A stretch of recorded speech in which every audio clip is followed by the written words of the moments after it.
I'm Lina Kapp, and this is IQ, the test taken too far. Our whole class, all 42 of us, took a peculiar test the other day. The newspapers have been talking a lot about it. People seem to be taking sides over it. Our teacher told us it was important when the soldiers took it in the European War that ended a few years ago, in 1918. She also said it was supposed to help her learn where we belonged. I like the questions with the puzzles, but some of the other questions were strange and difficult. One of them asked which person from a list was a character out of David Copperfield. I've never heard of that book before. I hope I did well. How is this supposed to measure how smart I am, or what I can be? Who came up with this test anyway? IQ testing got its humble beginnings as quackery. The size and shape of your head determined brain capacity. The first man to ponder the idea of testing for smartness was Sir Francis Galton, by means of seemingly random tests like coordination and eyesight. He believed that the perfect society would consist only of those of the highest intellectual abilities. The man we attribute to the creation of the original intelligence tests was a Frenchman, Dr. Alfred Binet. Having failed spectacularly, and publicly, one of his earlier ventures involved holding a magnet above the head of an attractive hypnotized woman, he managed to create intelligence tests designed to help school teachers learn which students were in need of special help. The tests were quite successful and were imported to America in 1911 by Stanford psychologist Dr. Lewis M. Terman, who argued that intelligence was strictly hereditary and for the policy of a mental test for every child. He was ardently opposed by writer and journalist Walter Lippmann.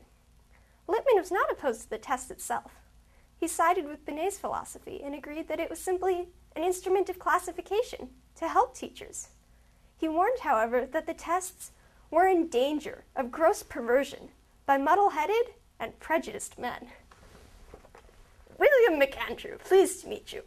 As your new superintendent of schools, I promise to reform, streamline, and increase the efficiency of the Chicago system. Mayor Dever is confident my experience as assistant superintendent of the New York public schools will prove valuable, and that I will be able to run this system effectively and independently. Chicago's school system is in crisis due to a stark lack of fiscal discipline and accountability. It is teeming with dead wood and petty political disputes, and is far too influenced by that teachers' federation. A school system is like a corporation, and the superintendent is a captain of big business. First and foremost in my plans is efficiency. Industry has taught us that efficiency is the key to producing a better human output, a finished product that satisfies the needs of our consumers and stockholders in this corporation. This is 1924! In this day and age, we must embrace the scientific methods available to us. Our schools shall employ the cutting-edge science of intelligence testing, which will sort students with ease and allow for the best use of everyone's abilities. I shall be influenced by no one, and I will be sure my plan is not corrupted by the incessant wheedling and whining of such groups as the Chicago Teachers Federation and their irrational chief, Margaret Haley. I'm a proud founder and member of the Chicago Teachers Federation, and I have never encountered a man more obsessed with industrialization and efficiency, and so blind to the needs of children as William McAndrew, who is here because Chicago's Association of Commerce so highly recommended him to his new position. He and the Association of Commerce are infatuated with each other. He speaks constantly about human output, but never the students, the corporation, but never the schools. He blatantly ignores our queries and those of the Illinois Federation of Labor. For all we know, he could be dead. This lack of response is irresponsible. Other educators have successfully used intelligence testing to benefit their students and meet their needs, but McAndrew's stonewalling has led us to assume the worst. His plans are what we have come to know with dread as the unholy trinity: platoon schools, junior high schools, and intelligence testing throughout both. Platoon schools, elementary schools designed like factories, traumatize young children as they march from class to class and teacher to teacher, and will simply rush students through their day and save the Board of Education money. These new junior high schools are the worst of it. At the age of 12, Students are given these intelligence tests, grouped by ability, and sign contracts along with their parents, detailing plans for education and ultimately their future. Those who do well are granted access and preparation for higher education, but the low-scoring ones, instead of being offered assistance, are condemned to vocational training, or in other words, training to become a cheap laborer in a factory.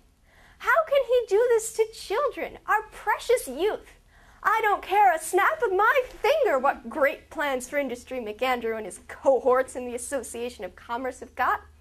McAndrew prattles on about efficiency, another one of his scandalous ideals.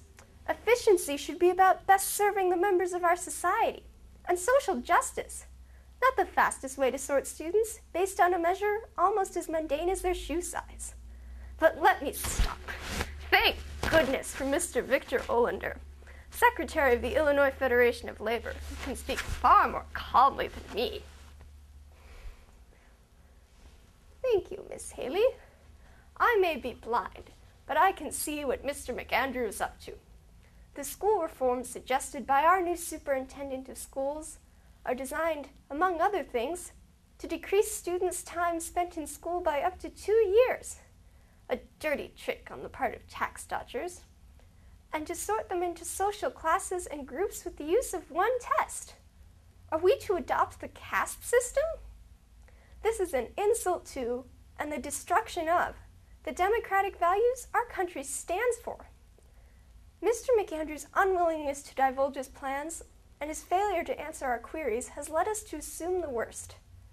We have come to the conclusion that this is an attempt to force upon us the Cooley Bill of 1911, which proposed separating the students of the upper elementary grades into 2 tracks, one group continuing with standard education, the other, inferior group, receiving limited vocational training and sent off to work in factories, providing a supply of cheap labor at the expense of taxpayers and the state. Mr. McAndrew's plan, should it be instituted, should be experimental in nature and adjusted when necessary. His extremist measures simply are not sensible. How can a person's life be defined by a number? The debates between McAndrew, conservatives, and big business against organized labor and teachers' groups continued. The teachers' councils unanimously outvoted the platoon schools, and in response, McAndrew abolished the teachers' councils. On April 1st, 1927, organized labor and teachers' groups marched up to the polls to elect William Hale Thompson to his second non-consecutive term as mayor. He gained political leverage by promising to rid them of William McAndrew, brought in by the current mayor, William Dever, who had originally ousted Thompson with promises of school reform. But the IQ debate didn't end there. In times of crisis, people have repeatedly grasped at intelligence testing as a means of regrouping and improving our society, forgetting its role as a mere tool in the classroom. In the 1950s, men who scored high on an intelligence test were exempt from military service in the Korean War because they were classified as more valuable, being needed to develop new technologies.